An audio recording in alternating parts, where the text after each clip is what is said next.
Alors, d'abord, la définition d'un algorithme est intéressante. C'est une suite finie et non ambiguë d'opérations ou d'instructions permettant de résoudre un problème. Voilà, une suite finie et non ambiguë. Bon, finie, c'est évident, rien n'est infini dans notre monde, enfin, a priori.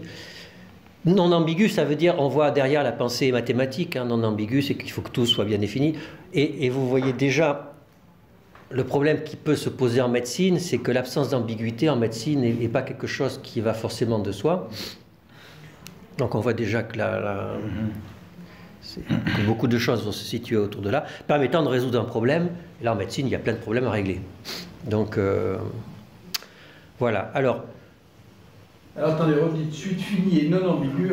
D'opération ou d'instruction permettant de résoudre un problème. Alors, je vais donner un exemple concret d'algorithme décisionnel en médecine, et vous allez voir qu'en fait, il y en a plein partout, et qu'on en utilise tout le temps. Donc, moi, j'en prends un qui m'intéresse dans ma spécialité. C'est l'algorithme de traitement d'une dépression de l'adolescent. Alors, eh bien, on va dire que dans les dépressions de forme légère, l'abstention ou la surveillance peut suffire. Dans les dépressions légères à modérées, la prise en charge psychothérapeutique en première intention sera conseillée. Dans les dépressions sévères ou résistantes, on pourra combiner un antidépresseur avec une psychothérapie. Voilà, c'est un algorithme décisionnel. Attends, je t'interromps déjà, mais ça veut dire quoi décisionnel dans le fond? Ça veut dire que c'est lui qui va prendre la décision? Alors, on va voir, c'est-à-dire c'est une suggestion, c'est-à-dire tout ce genre d'algorithme-là, il y en a plein dans les livres de médecine.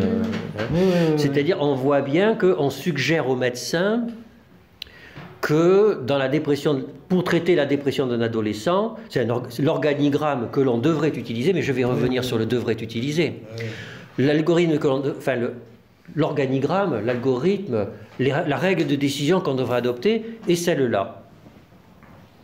Mais ils sont faits par qui ces Alors, je vais y venir, bien sûr. Je vais y venir. Donc tout ça est complètement banal vu de loin. Enfin, c'est ce qu'on apprend aux étudiants. Et c'est tellement banal qu'il y a un projet qui s'appelle le Medical Algorithm Project, qui en a dénombré 13 500. 13 500 algorithmes qui ont été rassemblés dans un énorme fichier Excel, donc qui sont tous disponibles. Donc, 13 000, donc vous voyez un peu que la pensée médicale mondiale, hein, en fait, est baignée d'algorithmes de ce type. Est-ce qu'on peut dire en équivalent arbre décisionnel? Alors oui, bien sûr, puisqu'un arbre décisionnel, c'est aussi une suite finie, non ambiguë, d'opérations permettant de résoudre un problème. Sauf que l'arbre a une certaine forme. Oui. Donc tous les algorithmes ne sont pas des arbres, mais tous les arbres sont des algorithmes. D'accord. Alors, donc, et j'ai l'impression que depuis toujours, il y a des algorithmes en médecine. Encore qu'on va voir jusqu'à quel point est-ce que tout à l'heure est-ce que Hippocrate travaillait déjà sous forme d'algorithme, c'est une question intéressante, j'en dirai juste deux mots. En tout cas, moi je pense que depuis que cette pensée médicale sous forme d'arborescence existe, ça a suscité des tensions au sein chez les confrères.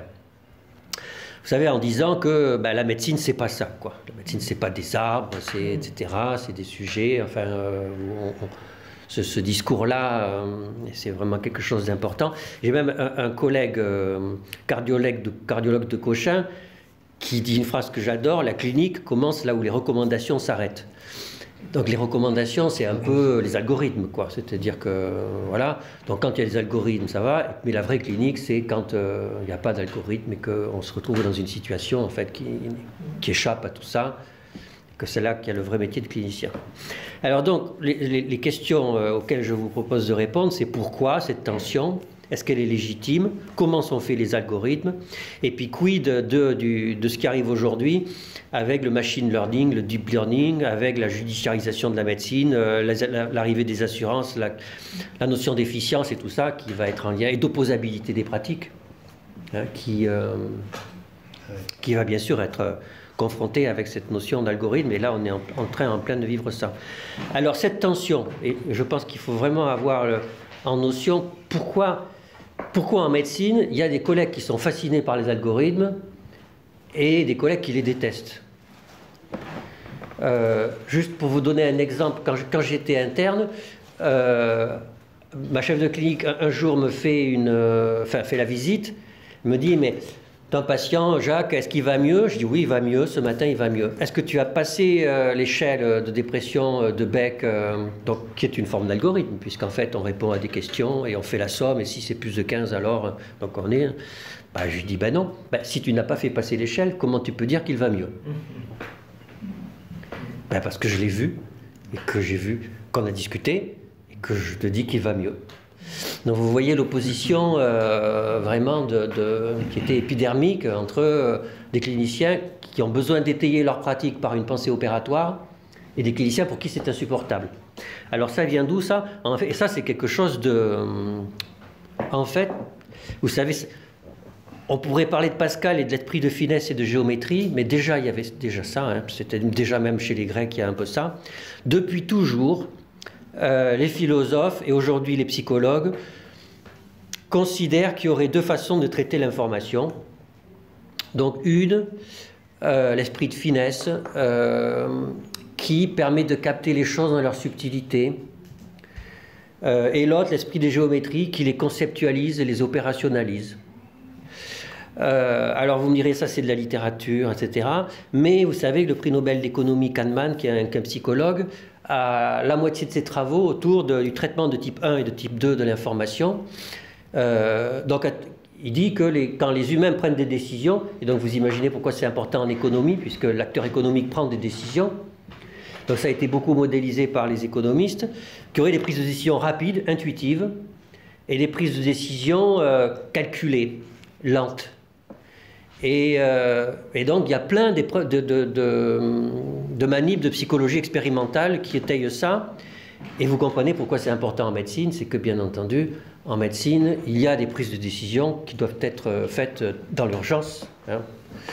Et puis qu'il y en a d'autres qui nécessitent de penser, parce que c'est compliqué, qu'on ne comprend pas. Et, oui, je vous en prie. Est-ce que c'est pas la même chose?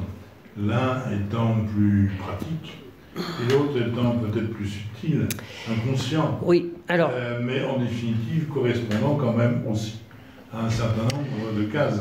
Ah oui, alors, c'est peut-être pas tellement différent tout ça. Alors c'est l'objet d'une... parce qu'avant, mais même, j'en ai parlé ici avec le camarade Cambier, avant on disait cerveau gauche et cerveau droit, c'est-à-dire qu'on a une vision globale des choses, intuitive, et puis une vision plus attachée au langage qui décortique les choses et qui permet de... Voilà, alors, moi je ne suis pas neurologue, mais aujourd'hui, quand on écoute ce que disent les neuroscientifiques, on n'a plus tellement le droit de parler de cerveau gauche et de cerveau droit, c'est ringard, etc. Mais le collègue Cambier, lui, il continue... Enfin, moi je l'ai déjà entendu faire une présentation, en assumant le fait que quand même ça pouvait représenter des choses pertinentes. Donc le substratum, est-ce qu'il y a vraiment deux systèmes de traitement de l'information différents? Un qui serait plus lié au langage, l'autre plutôt lié à la vision, quoi, quelque chose, on voit quelque chose. Moi je ne peux pas dire que... D'abord, de ce que je lis de la littérature, franchement les gens ne savent pas. On constate qu'il y a ces deux... il y a quand même un faisceau d'arguments assez fort pour dire qu'il y a deux systèmes de traitement de l'information, puisque ça résiste au siècle, et qu'il y a un prix Nobel qui a eu il y a 10 ans et sur lesquels ces travaux sont étayés. Donc bon, il y a à la fois de la science et de l'histoire et du bon sens. Donc je pense que ces deux systèmes existent. Est-ce que c'est différent ou pas? Moi je ne sais pas. Je ne sais pas. En tout cas, donc Kahneman dit qu'on a besoin des deux. Pour vivre dans la vie de tous les jours, on a besoin d'aller vite par moment, on a besoin de réfléchir par moment, et que la réalité est au biais des deux. Et alors, il faut savoir qu'au-delà de ça, quand même la société est un peu structurée autour de cette opposition, esprit de finesse, esprit de géométrie. Il y a l'opposition entre les séries littéraires et les séries scientifiques au baccalauréat, et même des profils de personnalité. Vous savez, on dit souvent que les professeurs de mathématiques n'ont pas le même profil de personnalité que les professeurs de français. Et ça repose sur, il y a des travaux écrits là-dessus, hein, sur en fait, derrière cette pensée géométrique, opératoire, il y aurait le fait, il y a de façon sous-jacente l'existence d'une autorité. Vous voyez, en mathématiques, les choses sont carrées, elles sont démontrées, elles sont comme ça, elles sont articulées. Et c'est comme ça et c'est pas autrement. Et il y a des gens qui aiment être soutenus par une pensée autoritaire. Et il y a des gens qui ne la supportent pas. Et donc ça expliquerait pourquoi il y a des gens allergiques aux algorithmes et des gens qui ne travaillent qu'avec des algorithmes. Donc là, il y a des livres de... Et nous, dans notre pratique clinique, on a par exemple des enfants qui sont, on pourrait dire qu'ils sont dyscalculiques, mais en fait, ils ont horreur des mathématiques parce qu'ils ne supportent pas que les mathématiques, ça soit comme ça et pas autrement. Voilà. Donc je pense qu'il faut vraiment d'abord présenter ça en toile de fond, parce que ça explique beaucoup des tensions qu'il y a autour de ces algorithmes. Il y a de l'émotionnel aussi autour des algorithmes. Alors comment ils sont faits? Ben, en fait, c'est pas compliqué du tout. En pratique, donc la HAS fait plein d'algorithmes. Comment on fait? On prend des experts. On prend les données de la littérature. En général, les experts connaissent les données de la littérature, mais c'est toujours bon d'en faire une revue de la littérature. Et puis, on organise un consensus autour de l'opérationnalisation du traitement de la dépression de l'adolescent. Et on fait ça en cancérologie, on fait ça pour le diabète, etc., etc. Et donc, au bout d'une demi-journée, un jour, 2 jours, 3 jours, on arrive à faire converger ou à expliciter les divergences qu'il y a entre des experts, parce que parfois, il y a des décisions cliniques qui ne sont pas consensuelles. Et on explicite le dissensus. Et puis voilà. Donc ça c'est en pratique comment sont faits 75% des algorithmes décisionnels. C'est de la cristallisation d'expertise clinique nourrie de données scientifiques. Alors après, il y a des algorithmes décisionnels aussi qui sont issus des données seulement. Le plus typique, c'est le traitement de l'hypertension artérielle. Dire que c'est l'épidémiologie, en fait, hein, qui décide, et ça change tous les 10 ans, qui va décider qu'au-delà de telle tension artérielle, il faut traiter, et en deçà, ça n'est pas la peine. Et d'ailleurs, vous savez qu'il y a des collègues qui le critiquent, parce que cliniquement, ça ne serait pas raisonnable, mais le rapport bénéfice-risque objectivé, lui, serait valable. Donc on a, et le fait de traiter au-delà de, je ne sais pas quel est le standard, c'est un algorithme décisionnel, hein, qui est trivial, mais c'est un algorithme décisionnel. Donc il existe des algorithmes qui sont construits que sur des datas. Alors ce qu'il faut avoir en tête, et on l'oublie très souvent, c'est que ces algorithmes sont nourris d'une pensée statistique. C'est-à-dire que, bien entendu, en moyenne, on sait qu'il vaut mieux traiter quelqu'un qui a une tension systolique au-dessus de 13 ou de 14, parce qu'en moyenne, on sait que l'on diminue la mortalité cardiovasculaire. Mais c'est pour un sujet moyen, puisque c'est issu de données épidémiologiques. C'est pour un sujet moyen. Or, comme ces algorithmes sont issus de données épidémiologiques, c'est formalisé, c'est verbalisé en termes numériques. Or, dans l'imaginaire des gens, le numérique, ce sont des lois universelles.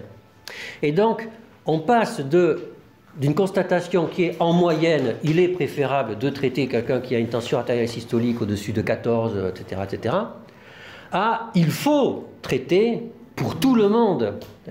Parce que ce sont des nombres, parce que les statistiques sont des nombres, on attribue à la statistique une valeur d'universalité qu'elle n'a pas du tout. Hein, qu'elle n'a pas du tout. La pensée statistique n'est pas une pensée universelle, c'est une pensée qui s'applique à un sujet moyen qui n'existe pas. Mais voilà, c'est ça, c'est-à-dire voilà. Absolument. C'est-à-dire la pensée statistique impose d'avoir de la souplesse, puisqu'on a une vérité pour un sujet moyen, mais le sujet qu'on a en face de soi n'est pas un sujet moyen, donc je dois penser ma thérapeutique pour lui, mais j'ai le devoir de savoir ce qu'il faut pour le sujet moyen, parce que bien entendu, après on va dire le sujet moyen n'existe pas, donc du coup ça ne sert à rien de connaître les données de la science, ce qui est aussi un drame éthique, quoi. Donc, je dois savoir ce qui est bien pour un sujet moyen, mais je dois savoir en quoi mon patient à moi diffère potentiellement de ce sujet moyen. Et ça, c'est vraiment passé sous silence, y compris dans l'enseignement des facultés de médecine. Hein. C'est que la pensée statistique n'est pas une pensée universelle, elle est la pensée d'un sujet moyen. Il y a l'obligation quand même de thérapeutique personnalisée. Alors voilà, mais c'est très intéressant, c'est que quand on voit comment est arrivé la... Enfin, moi, c'est pas scientifique, mais... On voit vraiment que le concept presque marketing de médecine personnalisée est venu en réaction à ça. Et d'ailleurs, on a le plus grand mal à l'opérationnaliser vraiment, puisque maintenant on l'appelle plutôt stratifié, et on revient en fait à une pensée statistique, puisque la stratification. Et alors, c'est là que je vais faire... Donc, on va dire, bon, dont acte, d'accord, la pensée, donc l'algorithme décisionnel est statistique, il faut faire attention à ce qu'il ne soit pas considéré comme une loi universelle, et c'est comme ça, et de toute façon, on ne peut pas faire autrement. Ça veut dire quand même posséder un ordinateur. Oui. Ah oui. Oui, et avoir cette culture. Et oui. C'est-à-dire avoir un ordinateur, que l'ordinateur puisse accéder à l'algorithme en question et s'en servir. Oui, alors on va y venir après, puisque ça c'est l'avenir. Ça c'est l'avenir. Alors, puisqu'aujourd'hui, en fait, on apprend les algorithmes, quoi. Ils ne sont pas dans l'ordinateur, ils sont dans notre tête. C'est-à-dire, on apprend le cut-off pour la tension artérielle systolique, c'est au-delà de ça. Dans toutes nos spécialités, on sait que pour la dépression de l'adolescence, si elle est modérée, en fait, j'ai envie de prescrire l'antidépresseur parce que c'est plus facile, mais en principe, je ne devrais pas le faire. En principe, je ne devrais pas le faire. Donc, tous les algorithmes sont dans notre tête. Mais alors, il y a quelque chose d'important, c'est que souvent, on dit oui, c'est vrai que c'est un peu problématique, mais en fait, quelle alternative ? Et alors, c'est là que justement, il existe une alternative qui est la décision médicale basée sur le patient prototypique et pas sur le patient moyen. Et alors, c'est quelque chose qu'en psychiatrie, on a beaucoup vécu, puisque vous savez que le manuel de diagnostic psychiatrique s'appelle le DSM aujourd'hui, que c'est un manuel statistique. Et donc les patients, la nosographie psychiatrique est une nosographie statistique aujourd'hui, donc on recherche des catégories homogènes de sujets, alors qu'avant c'était une nosographie prototypique, c'est-à-dire on décrivait le prototype du patient schizophrène. Et quand on lit, moi j'aime beaucoup lire les textes d'Hippocrate sur la psychiatrie en particulier, Hippocrate est vraiment dans une pensée prototypique. Il décrit le patient mélancolique, d'ailleurs c'est remarquablement décrit, et il propose le traitement pour le patient prototypique mélancolique, qui n'est pas un patient moyen, qui est un patient emblématique. Et cette pensée prototypique, de temps en temps dans la littérature, revient. On a toujours des auteurs qui reviennent et qui voudraient... et je pense que ça se justifie, notamment pour l'apprentissage de la médecine, enrichir une pensée médicale statistique par une pensée médicale prototypique. Voilà, mais ça c'était un aparté. Voilà, alors, après, donc le futur, comment ça se passe aujourd'hui, les ordinateurs, etc. Alors là, on est en train de... J'ai envie de dire depuis 10 ans, quoi. Donc 10 ans, c'est quand même pas, c'est pas vieux. On est en train de vivre vraiment une rupture. C'est que, donc vous savez que dans les années 70, il y a eu un boom de l'intelligence artificielle, avec deux courants qui luttaient l'un avec l'autre. Un courant algorithmique, de systèmes experts, et un courant de réseau de neurones, alors qui est algorithmique aussi, sauf que, en fait, alors là, on n'est pas du tout dans les arbres décisionnels. C'est-à-dire que le courant système expert Et peut-être que vous avez... moi, je me souviens, au tout début de mes études de médecine, il y avait, donc c'était dans les années 80, milieu des années 80, des vendeurs d'ordinateurs venaient voir des cliniciens en leur demandant d'expliciter leur expertise sous forme d'arborescence, l'idée étant de le mettre dans des machines pour qu'on ait des diagnostics automatiques. Donc il y a eu ce courant-là dans les années 80. Et il y a eu, par exemple, il y a eu des systèmes experts comme ça pour gérer un coma acidocétosique aux urgences. Il y a eu alors ça a été un feu de paille. Et puis fin des années 80, début des années 90, ça a disparu parce qu'en fait ça ne marche pas vraiment. Ça ne marche pas vraiment parce que si vous voulez, un système expert, donc qui est un algorithme, hein, un système expert, en fait, on a oublié qu'en fait, le médecin ne trouve que l'information qu'il cherche. Et qu'en fait, l'information qu'il cherche, en fait, un médecin, dès qu'il serre la main de son patient, inconsciemment, il cherche plein d'informations, la moiteur de la main, la température, la vigueur, etc., le tremblement, enfin... Tout ça est capté comme information, et bien sûr qu'on ne le sait pas que toute cette information est récoltée. Et donc du coup, quand on demande à un médecin d'expliciter son processus de décision, surtout quand c'est diagnostic, il ne va dire que des choses qui sont des choses évidentes ou qui sont un surnageant. Ce qui est vraiment du registre de l'impression, on va considérer qu'en fait, ça va échapper à... C'est non conscientisé, quoi. Et donc, du coup, ces systèmes experts n'ont pas fonctionné. Alors, donc ça, c'était les systèmes experts, complètement opératoires. Et puis, il y avait un autre courant, qui était le courant connexionniste. Donc, on faisait des réseaux de neurones. Alors là, c'était complètement différent. Là, on prenait... Vous l'appelez courant connexionniste. Connexionniste. Au sens où là, on n'essaie pas d'expliciter la démarche. Donc là, on prend juste le maximum d'informations possibles sur le patient, tout. Et puis, on demande à des cliniciens, diagnostic, oui, non, A, B, C, D, A, B, C, D, A, B, C, D. Et on prend des dizaines de milliers, des centaines de milliers d'observations, et on fait apprendre à un réseau de neurones, c'est le réseau de neurones qui doit apprendre tout seul à un peu, l'heuristique, c'est comment ça se passe dans la tête, enfin, le médecin fait bien ça dans l'apprentissage de sa médecine.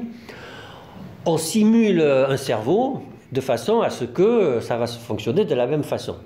Et donc, on simule, donc on appelle ça des réseaux d'automates cellulaires, c'est-à-dire on simule des neurones qui sont connectés les uns aux autres avec des processus d'apprentissage.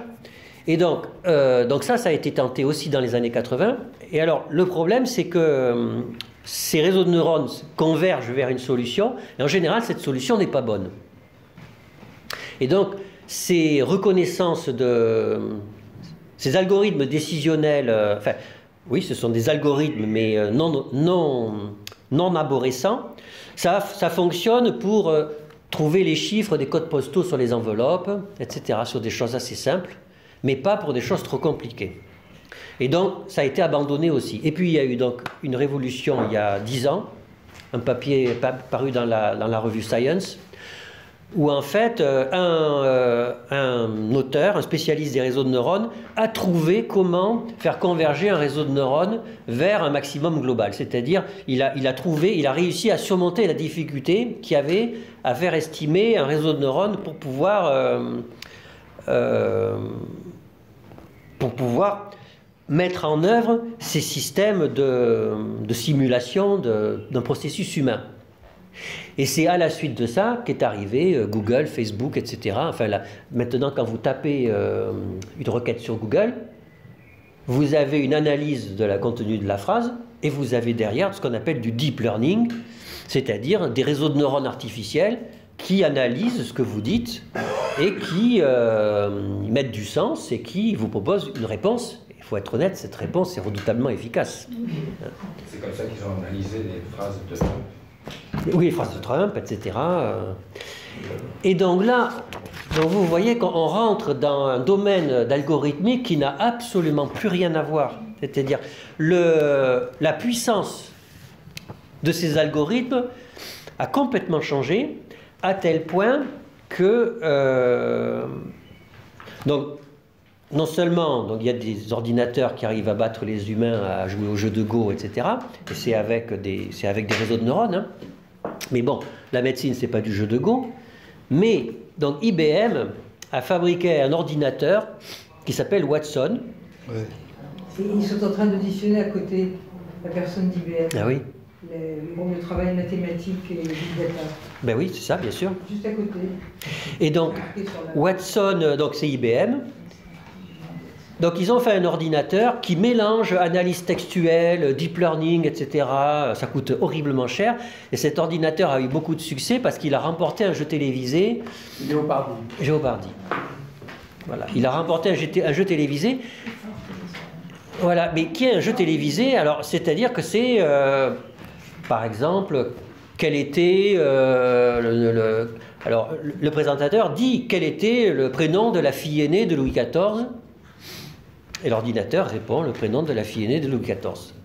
Alors, c'est plutôt l'inverse, je crois. On donne la réponse et on demande quelle est la question. Et les deux.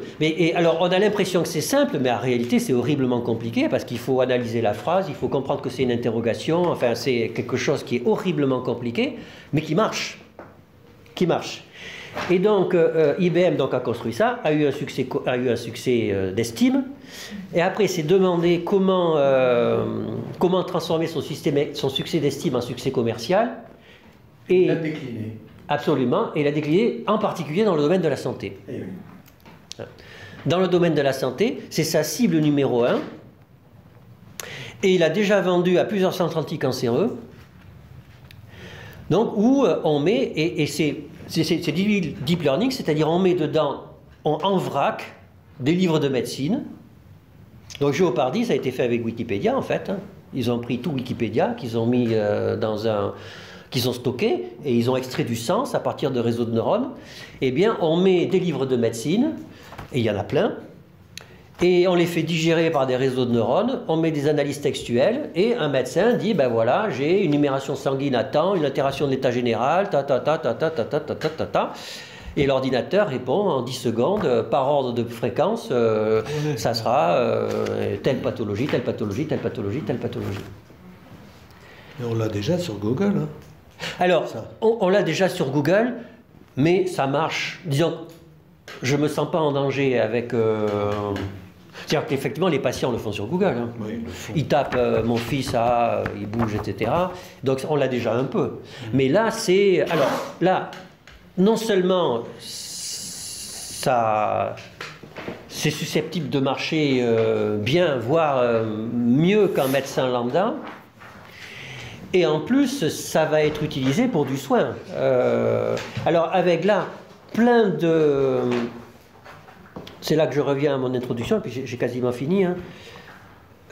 C'est là que cette montée en charge technologique vient buter à des exigences sociétales autour du soin qui deviennent terribles.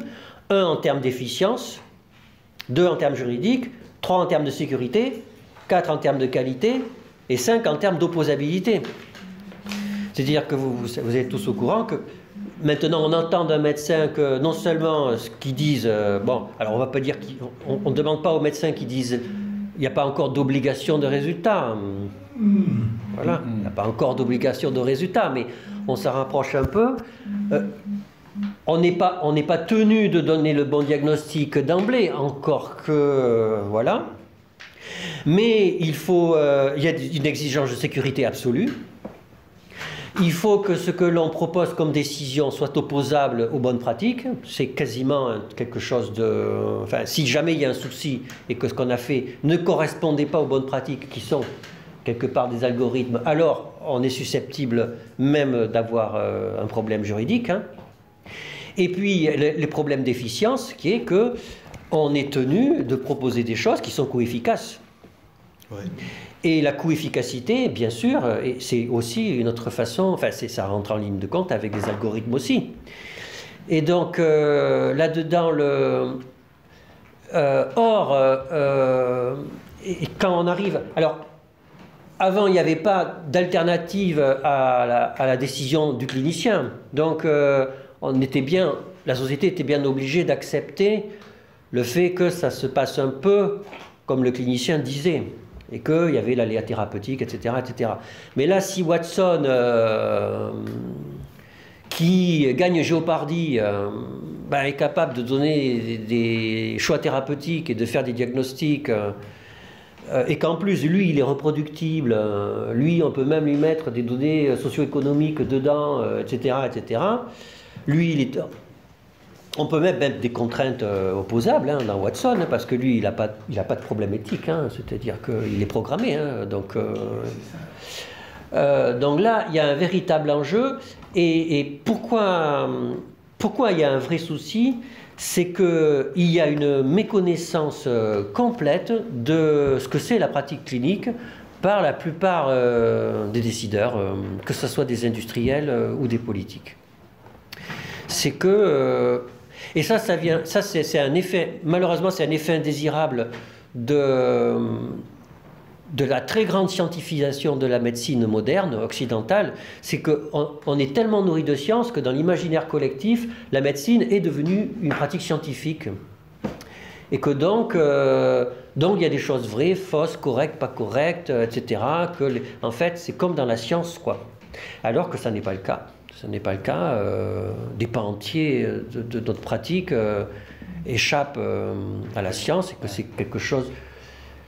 Parce que tous les patients ne veulent pas les mêmes soins, tous les patients ne nécessitent pas les mêmes soins, et que le fait qu'un patient nécessite un soin plutôt qu'un autre, c'est quelque chose de très compliqué, qui peut intervenir la famille, enfin, même des religions, etc., quoi. Enfin, c'est extraordinairement compliqué. Et notre société a du mal à accepter que la pratique clinique, même dans la médecine occidentale du XXIe siècle, soit encore une pratique d'intuition. Moi, je crois qu'il ne faut pas avoir peur des mots, et que cette intuition-là, humaine, elle ne va pas être dans Watson avant très longtemps. D'intuition, mais de contact humain aussi. Oui, mais c'est ça, bien sûr. C'est-à-dire de compréhension de l'autre, quoi. Et la compréhension de l'autre... Déjà, de serrer la main d'un malade, c'est vachement important. Bien sûr, bien sûr.